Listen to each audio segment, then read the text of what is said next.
Oh, I didn't check to see if our microphone. Love it. Great. Good morning. Great. I bring I'm this so closer. glad. I love it when things come together. As do I. Good morning. Good morning. Good morning. You're very sunshiny today. Yeah, it's a little bit much. I really like it. Thank you. I don't, see you wearing yellow. No, often. I don't wear yellow very often. But I really like I feel it. like it's the end of summer. And so I know. It's sad. It's September 2nd. I know. Crazy, y'all. But luckily here on the Crystal Coast, I feel like we get an extra month of summer than everyone else. Well, and actually October's my favorite month here. Me too. Yeah. So we got all of September, which is really pretty warm. The water's still warm. Mhm. And then October is just, It's the best. good. Oh my God, it's so good. Agree. Yay. Yay. I'm excited. Well, this morning we are going to keep it quick, but we're going to do a little recap on a trip you just went on that you learned a lot from. That's exactly we're right. Excited. Yeah. So last week I went to an event in Austin, which is so Mary Cheatham King Real Estate is affiliated with Keller Williams, which is an incredible company that really we get so much out of being affiliated with because they just pour a ton into their people in terms of there's lots of training and there's lots of opportunity to interact with other folks who have businesses that are similar to ours. There aren't a lot of people here who do. And so it's really great to be able to meet people from across the country and really around the world, which is how I've gotten to speak at some really cool places. So it's just so much fun. And so I got to go last week to Austin and was able to be on a panel, which was really exciting and fun, and got to learn a lot of stuff from the other attendees who were there and from all the folks who presented, which were just incredible. Now, how many folks were there total attending? Do you know? You know that thousands. This is huge, right? Like 8,000. Oh, okay. So it's humongous. Yeah. Yeah. And okay. I might be wrong on that. I don't know. Someone fact checker. Don't fact check me. Don't do it. It was a lot of people. So before we go into like your takeaways, can you tell us a little bit more about the panel? Was it you and a couple more? What were you talking about? Yeah. So the panel that I was on was me and two other agents who both had very different businesses than I do. One of them, Shelby Ryburn. I don't know if you met Shelby. She used to be in the Carolinas and now she's in LA, in the LA area. And then a guy named Scott Maloof, who's in San Antonio, but our panel was all basically about leverage. So it's about growing your team and understanding that in order to do that, you've got to leverage your folks.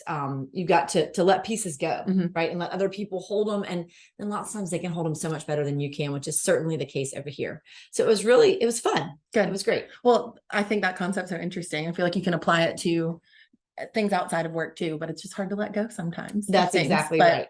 So that's a neat thing that they, pour into agents. Yeah, it's really good about it. Cool. Yeah, really so will you go over some of your favorite things that you learned? Yes, I want you to know that Meg thinks my notes are really neat because I'm really not very neat. But I told her, I'm so impressed. I know. I told her the truth is that I have all these notes that are a mess, and I just kind of went through and wrote down my best ones. So I just had a few things that I thought were really interesting that might kind of get your wheels turning on a Friday morning. And I think that they're business, but they're also could be personal. Cool.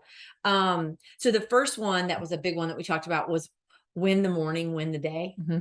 And so just the concept that if you can structure your day so that you know what your big rocks are, right? And oftentimes we think that the things that feel urgent are important, but really they're not. The things that are important are the things that you need to keep track of, the things that help you reach your goals, the things that move you forward. So if you can get those important things done in the morning, then you've won the day. And then whatever happens after lunch happens. Yeah. But I thought that was really good. So as a follow-up, how do you identify your big rocks? Is it things that I know you said it's not the most urgent things, but do you look at your entire to-do list? Do you number what your three big rocks are? How do you personally do that? I think that's a great question. I think there are lots of ways that you can do it, but I think the key to it is, we talk about using something called a 411, which is basically, it's just taking what your goal is for the year. So if you have a certain goal for the year, no matter what that might be, it could be personally, it could be something about, gosh, it could be the books you want to read. I mean, heavens, it could be anything, but it could be something you want to accomplish in terms of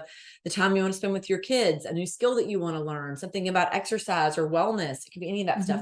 But if you know what your goal is for the year, then you break it down and you figure out what you have to do each month to work towards that. Right. And then what you do is you figure out what you have to do each week to work towards that. Neat. So it kind of helps you figure that out.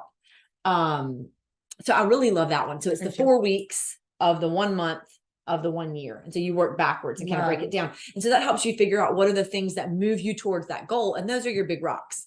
I also think if you make a to-do list, then what you can do is go back and just highlight what are the things that I know have to get done today, or what are the things that I know if I do them today, everything else will become easier or unnecessary. Yep. And if you run it through that filter, then I think you get really clear on what has to happen. You said that to me right when I started working with you, and that always stuck with me.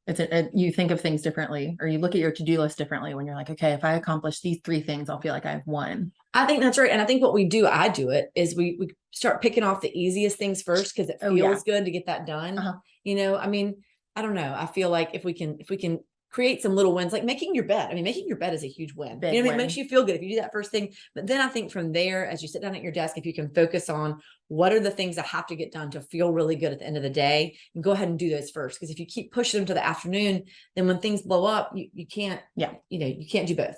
Clarity question before we move on to the next one. I'm full of them today. So it's win the morning, win the day. Does that mean you have to do all of your big rocks in the morning, or is it that you structure you get your plan together in the morning? Great question. The goal would be that you actually get your big rocks done in the morning. Ooh, okay. I like that. Yeah. I like it. So that's the goal, would be that you get your stuff done in the morning. And then, I've heard it said another way, that it's almost like you can divide your day into 4 quadrants, or divide your day up differently, so that the morning is its own time where that's your output time. For a lot of folks, that's actually, you've had your coffee, you're up, you're ready for it, you've got a clear head. So for a lot of people, morning is the time that they're the most productive. So it's also taking advantage of that and using the way your circadian rhythm works, using that to your advantage. Yeah, we're both that way. For sure. Yeah, for sure. Cool. I love that. And then afternoons on same. I'm like, can I just answer one email? Yes, that's a win. I know. And then I get into it, kind of knocking things out, and I feel like I'm checking things off, but it gives me a false sense of security, because then at the end of the day, I've got these big important things that I haven't done. Yeah. But if you get them done in the morning, right. Voila. Yes. So I love that one. Thank you. Another one was that successful people have the habits that unsuccessful people do not.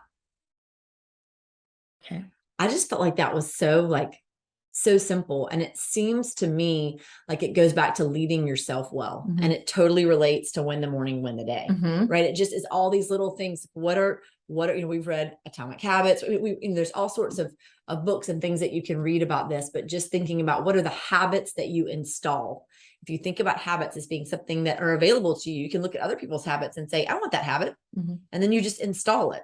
Right. I mean, I realize that it is difficult, but it's also easy in terms of understanding it. It's not complicated, right? Right. So it's difficult to install a new habit, but it's not complicated.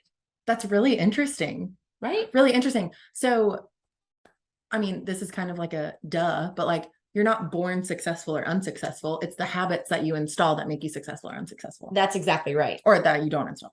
That's right. And you know what's funny? This actually dovetails with one that I thought was a great quote that somebody said when we were there, which is, doing what comes naturally won't get you what you want, or won't get you where you want to be.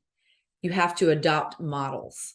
So it's interesting when you think about a habit and you think about a model. I mean, to me, the difference is that a habit is kind of one thing, right?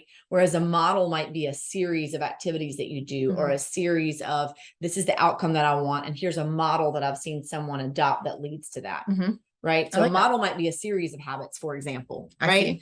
I think a model has some accountability in it. I think, I think that there are some nuances there that are different, but I think that what they were saying was, you're here amongst a lot of people who have successful businesses, or are successful folks in the real estate world, and they've adopted models that work for their team. So we don't all run it the same way. We don't all do things the same way, but can you find a model? Is there someone who's come before you who can help you kind of shortcut to, hey, here's the model to get there. Yeah. Here's what you need. Exactly. Right. Because if we just behave at doing the things that come naturally all the time, you don't really get where you want to go. Things don't change. Right. So it's like what you've been doing has gotten you where you are, but it won't get you where you want to go. That's really good. It's like, we always talk about R&D, rip off and duplicate. And, I mean, even if you have a friend if you want to start living a more healthy lifestyle, say, and you have a friend who you feel like is really nailing it, just ask them what they're doing. That's exactly do the same right. Thing. Not that it works for, the same for all people, exactly but right. It's a good place to start. And it's be curious and understand that just doing what comes naturally. You need to be curious about what are the other options, what are the other ways to do things, what are the other ways to install habits, what are the other ways, other things that you could do that will get you, for everybody it's different what it is that you want to accomplish, but recognizing that it's just a matter of having the habits that other people don't will get you there, and then looking at what are the models that you can use instead of just doing what comes naturally. Yeah, take it even further. Yeah, those are I love good. that one. I know. And then the last one that I thought was really good, I just been thinking about this a lot, and it's there was Gary Keller talked a lot about standards, and he talked about standards in your business and just understanding what your standards are. Like, I know we talk a lot about this in terms of, we want to make sure that the service that we are delivering is a wow experience for our clients, and that it is 5 stars at every turn. And that is a standard for us, right? That is, it is unacceptable when that is not what's delivered. And so, I think you think about standards that you hold people to, and what he was saying is that standards give people pride. So when someone's associated with your organization that has really high standards, the higher the standards, the greater the pride they have to be associated with your organization. Well, I think that's the same thing with people, right? The higher the standards someone has, the more pride you take in being a part of their circle, one of their friends, someone that they, enjoy spending time with. So I think about that. And I also think that it's true for ourselves. I think it all circles back to that leading yourself well thing, which is, that the standards that we hold ourselves to give us so much pride. Yeah, that's good. That's really good. So I know these are all, none of these are very, you can tell that I was, I love going, and I got a lot of business tactical stuff, but just these things that make you stop and think that it starts so small. The success of an organization, or the success of a person, or the success of a family, or, whatever it may be, it starts really small, I think, with being aware of the actions that we're taking, and are we being purposeful in what we're doing? Right. And it's 10 minutes setting up your morning, or it's, adopting a new habit that will become a model one day. Absolutely. Yeah. I like that. Yeah. Yay. Well, we're glad you're back. Oh my gosh. And we received a stream of consciousness text while you were gone of just like all these cool business things, all these neat like 1-pagers and things like that. So I'm excited to go through that. I know, it was very, I know, bless. I still have, and I have tons of stuff left to go through, but I know, if I could just make this part of my morning, because this is important that we go back and install some of the things that we learned here, and that we bring it back instead of just letting it, just get caught up in the urgent. Love it. Yeah. Yay. Well, thanks for sharing. Absolutely. I'm still so impressed with I kept glancing down. I'm like, I can read your notes. They're legible. I know. That's Love right. It.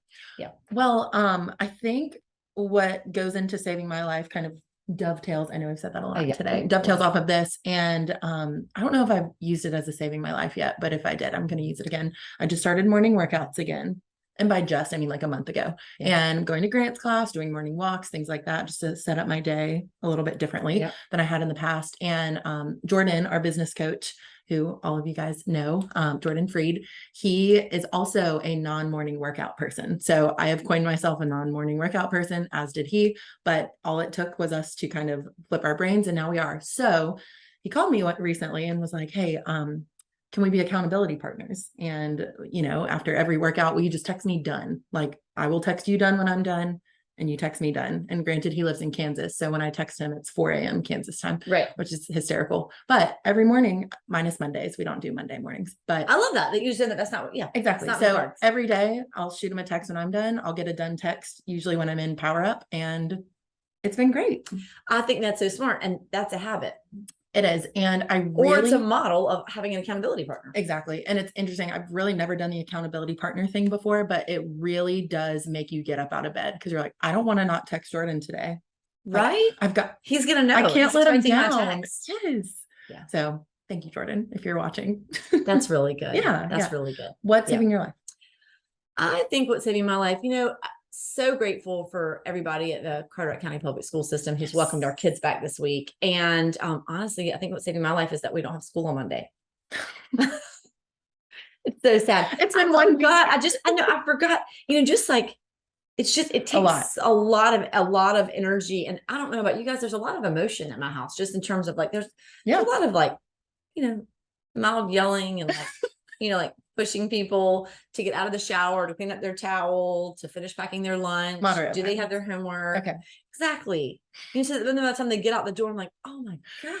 I mean, I lived a whole day, lived an entire day by the time I'll get in the car at 7:20 to take Sally to school. Oh, that exhausts me just to, Yeah, it's a whole day.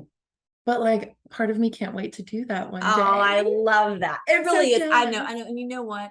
It's so funny. I'm not wishing it away. I'm not, Yes. you're right. I'm not wishing it away, except for on Monday when I am wishing it away. And I got my wish and there's no school on Monday. Yay. Well, I'm so glad. Yeah. I'm so glad your wish can be granted. Yeah. Happy. I'm glad you have the first week of school under your belt, and Thank Sally and you. Walter and all the parents out Yeah. there. Congratulations. You made Great it job, 1 week. guys. That's exactly right. As a reward, you have Monday off.